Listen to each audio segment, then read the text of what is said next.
Yeah, so we can start now. Good morning and welcome to all. Today we have two speakers sharing the talk, and both of them are from OAD. And here I invite Vanessa to introduce and welcome them. And please note, as she just now suggested, we are recording this video for all. Yeah, thank you, Vanessa. Thanks, JC. Yeah, so let me introduce Marie Corsaga. She's a fellow at the OAD, and she's a PhD graduate in astronomy, and she's working with us at the OAD to kind of monitor and keep track of how scientists are contributing to the fight against COVID-19 in fields that are broader than just medical scientists. So Marie will start us off, and then we have Dr. Tawanda Chingozha, who's also an OAD fellow. He has a PhD in development economics from the University of Stellenbosch, and Tawanda is looking at explaining some of the socioeconomic impacts of COVID-19 around this. So I'll leave it to you. Thanks, Marie. Thanks, Vanessa. So before I start, I would like to give a brief reminder. So 8 months after the first case of COVID-19 was reported, the disease has rapidly become a global pandemic and is continuing to climb across the world. So today, more than 18 million people worldwide have tested positive for COVID-19, with over 600,000 confirmed deaths so far. And those numbers are continuing to grow with over 200,000 new cases per day. So please, Vanessa, okay.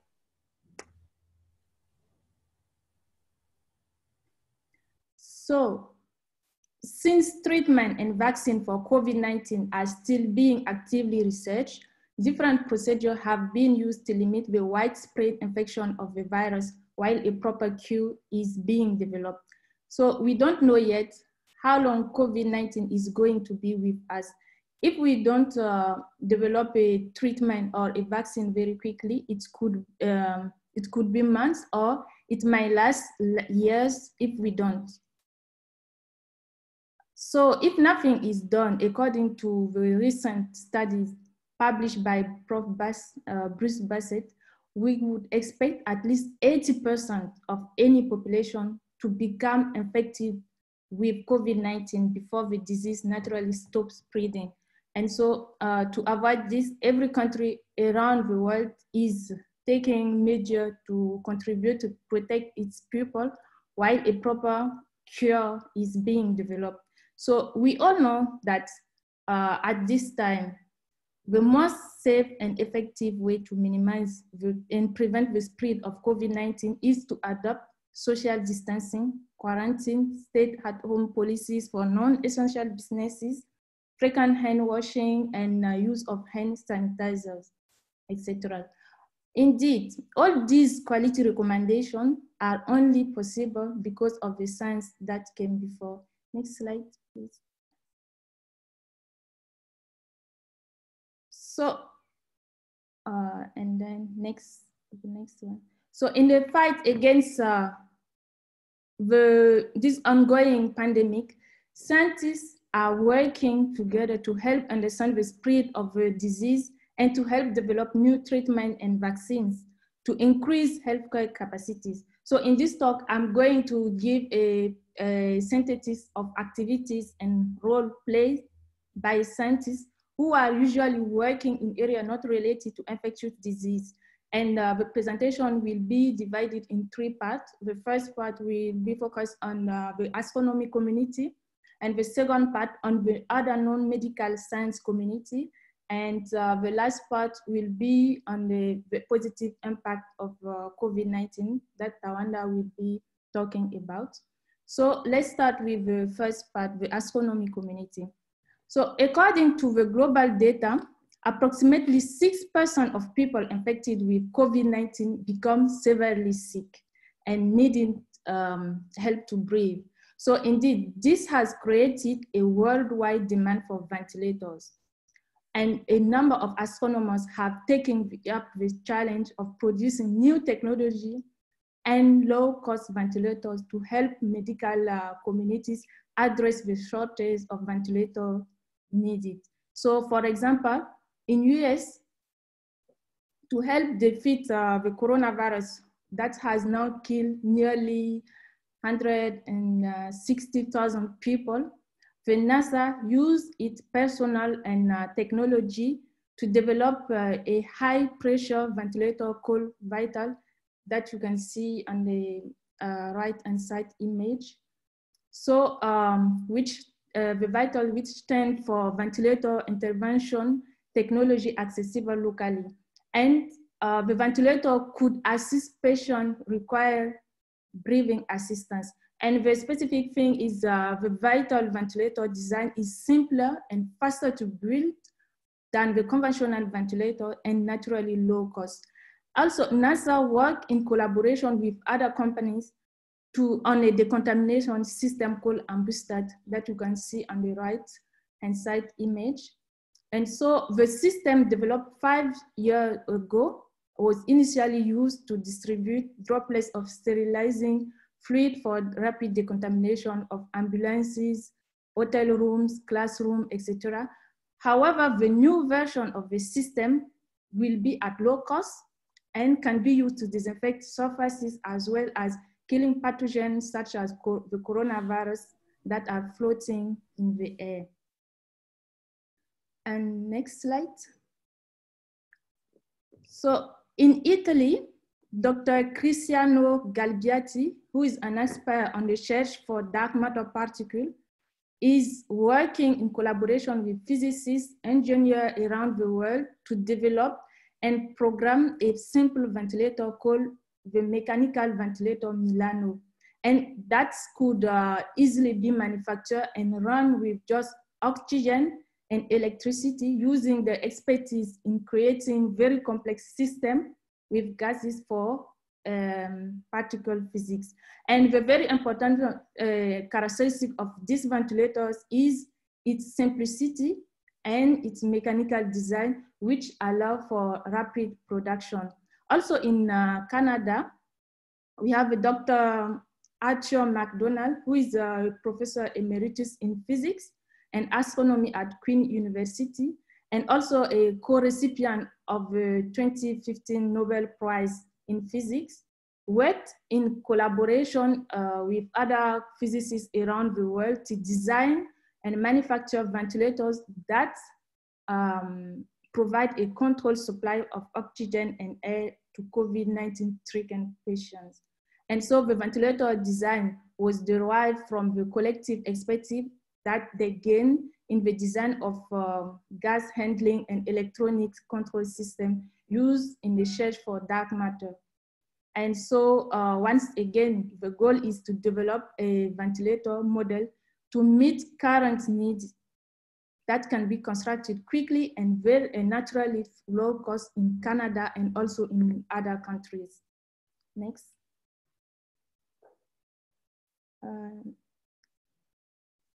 So in France, the Lab for Science, Space Science and Astrophysical Instrumentation, LESIA, and the Paris Observatory have also manufactured valves. These are connecting pieces to transform Decathlon diving mask into a respirator substitute for hospital. So you can see an example in the left image. And also in South Africa, the Department of Trade, Industry and Competition mandated SARAO to manage the National Ventilator Program, the NVP. And so the NVP was launched in order to rapidly develop and locally produce ventilators to complete the existing stock in the public and private hospitals health system. And so the aim is to help patients with to get oxygen by pumping air into their lungs with no invasive ventilators.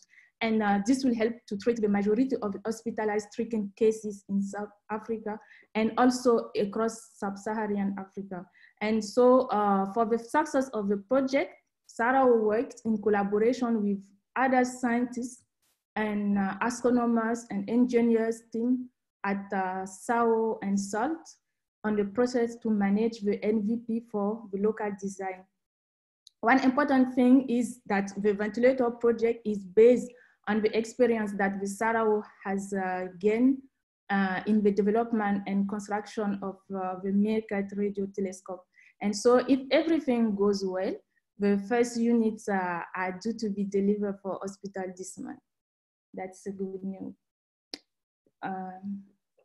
So all these examples show that about the design of ventilators show that astronomers are deeply involved to assist the healthcare workers with medical devices.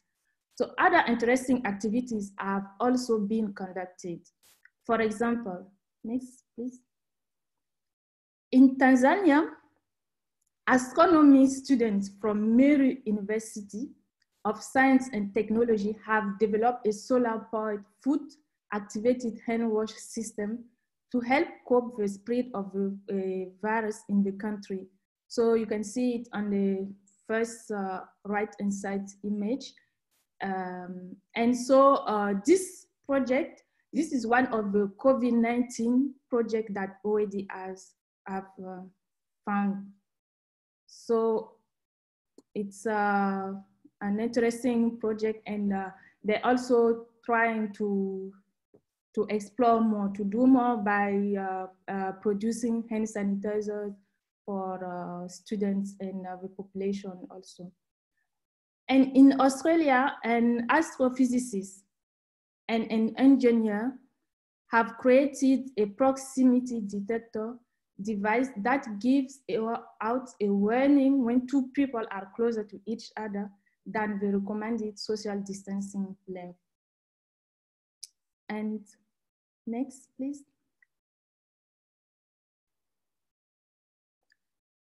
So also in India, a group of physicists, including astronomers, published guidelines to answer scientifically some of the questions related to slow and prevent the spread of COVID-19.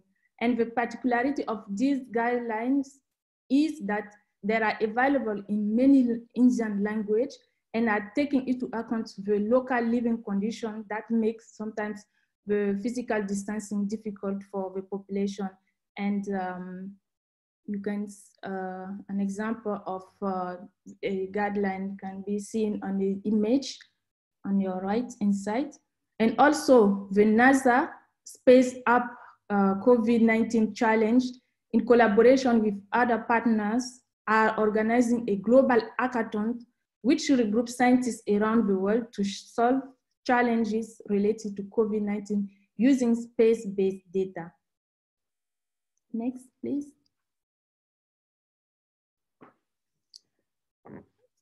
Also in US, researchers at University of Utah and in the Department of Physics and Astronomy created individual synthetic coronavirus particle without a genome in order to study the structure of SARS-CoV-2.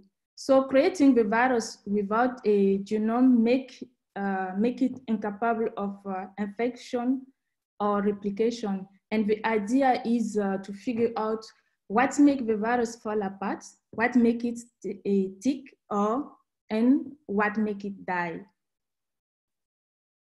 And interesting thing also is in many laboratories in France, they have printed visors using 3D printer to help healthcare personnel.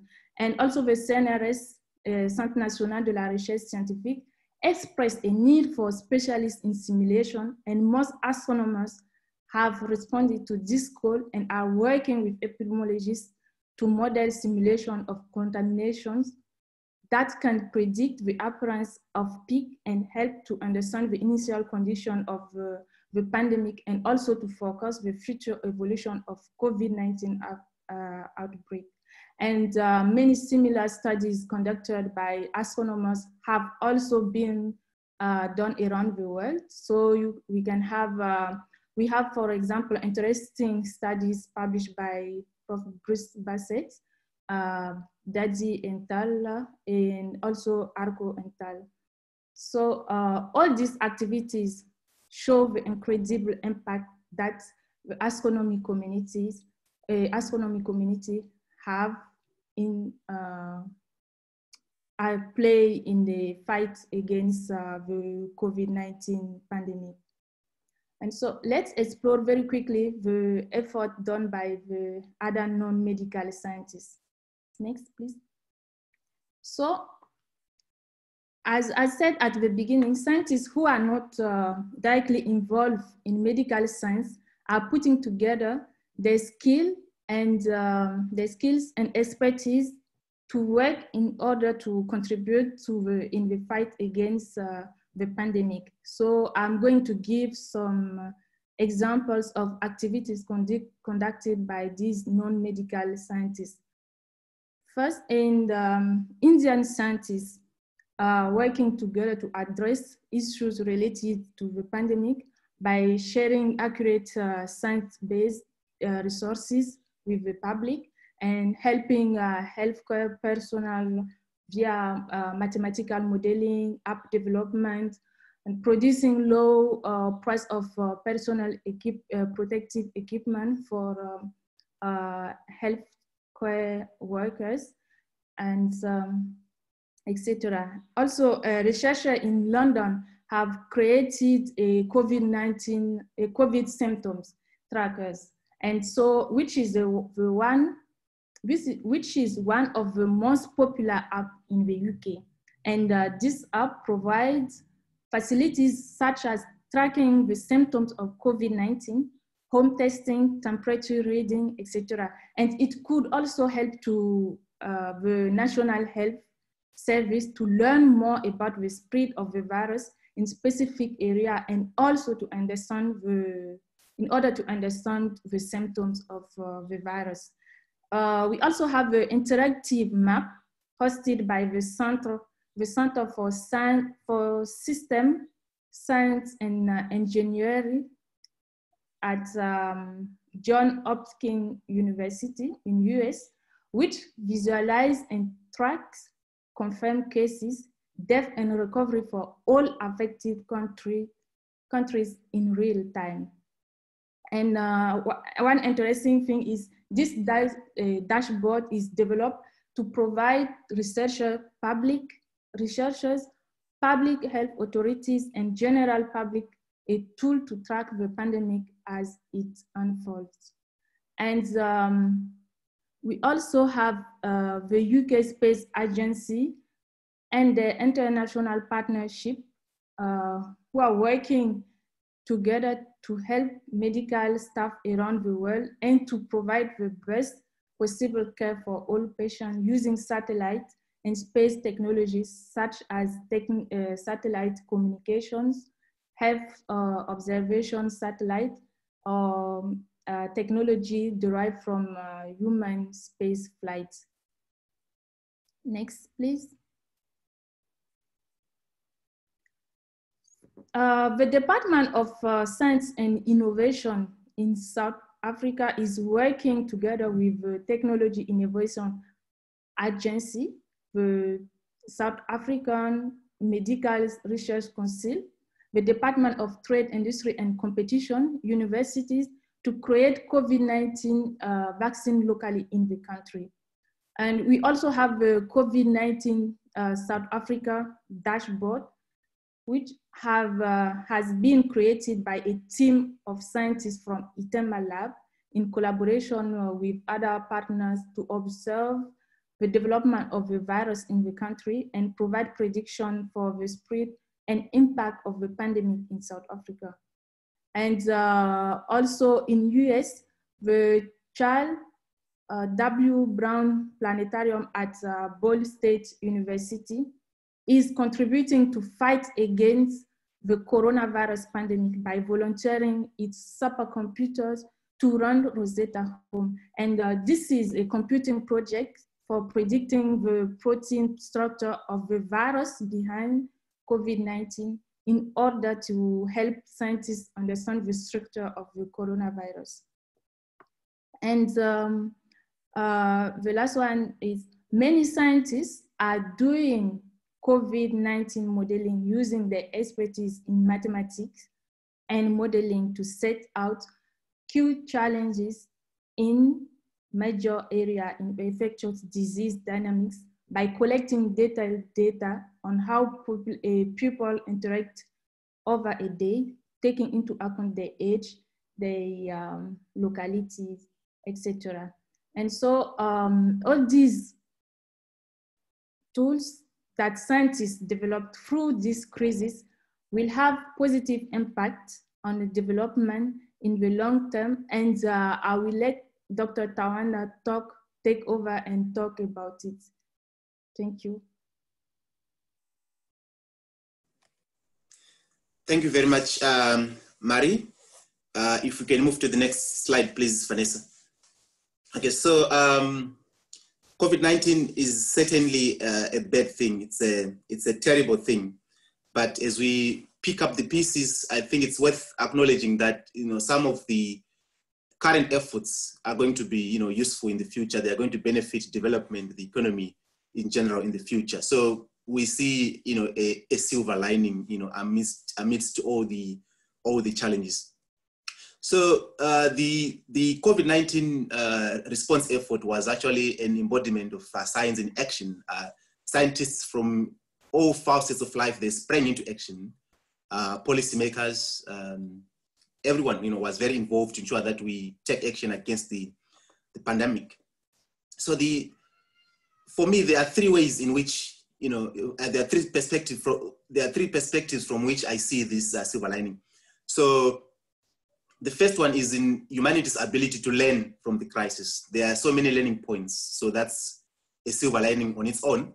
The second one is that the different investments, be it hospitals, be it extra equipment, is certainly going to benefit the future. And also the third one, maybe less important, but also very key, is that the systems that we have deployed to respond to the COVID-19 pandemic rapidly, we should also learn from those systems and ensure that as we address other development challenges, we also do it with such speed as well. So in terms of the learnings, the first one is that there's been a lot of multidisciplinarity and collaboration because of the multifaceted nature of the pandemic itself. Another thing that we can learn from is the international solidarity, that we've seen through this pandemic. We can also learn that sometimes we just have to have some of these difficult conversations. For example, the alcoholism debate here in South Africa. In terms of the investments, here we talk about the physical infrastructure investments. These are the hospitals. There's also investment in primary health awareness, and there is investment in biopharmaceuticals, as well as investments to sort of safeguard the economy from future strains, from future shocks. If we can go to the next slide, please, Vanessa. Okay, so starting with the multifaceted nature of the pandemic. So the pandemic is, as everyone knows, it didn't only affect our health, but it affected everything. So I have a screen grab here from the Copernicus Sentinel satellite that shows night lights intensity over France and some parts of Europe. So on the left, it is at the beginning of March. You can see those bright red areas there. That's light intensity at night, which shows that the economy was working. But if you look at the imagery, a few weeks later, between 14 to 25 March, you see that lights were dimming. So what you see is that economic activity was diminishing due to these lockdowns. But I like this picture also because this picture was provided by a space program. So without such an imagery, for example, a government might have to send people on the ground to say, guys, go into this particular city, ask people whether they are still working so that we can gauge the level of economic activity.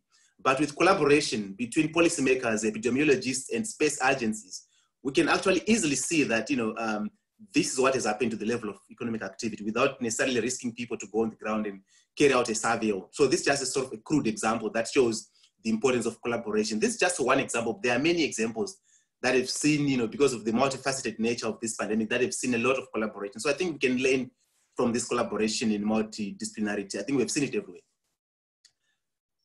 If we can go to the next slide, please. So there's been a lot of international and regional solidarity. With respect to Africa, there is a centralized continent-wide procurement strategy for, for supplies, sharing of information, in other facets. So solidarity is important because once a region is united, for example, is when Africa is united, for example, because the reason why there was this solidarity was because there was a lot of competition in terms of accessing COVID-19 supplies because everybody is affected. So in order to bolster and strengthen the ability of African countries, if countries went on their own to buy things on the market, then obviously, they were going to be charged higher, just for argument's sake. But once you combine, then you can bargain better. If you look at the period after World War II, solidarity played a key role to ensure that countries achieved a lot of growth. There is also the South African Solidarity Fund and many other efforts. Many corporates have come, to the party, have come to, I wouldn't call it a party, have come to the fore to ensure that they assist wherever, in whatever way that they can, including individuals. So we can learn from solidarity, regional solidarity and international solidarity. Another learning is that sometimes we just have to have these difficult, conversations. Perhaps without these alcohol bans, maybe we would never have had, this discussion at a much more serious level about the problem of alcoholism in South Africa and many other places. The COVID-19 pandemic forced us to think about access to education. When I was watching the news, when this whole debate about the need for schools to be ready for opening, yet some schools actually didn't have water. So the COVID-19 pandemic, although it was it's still a terrible thing, it has forced us in many ways to go back to the drawing board and reconsider things and have some of these difficult conversations. If you can go to the next slide, please.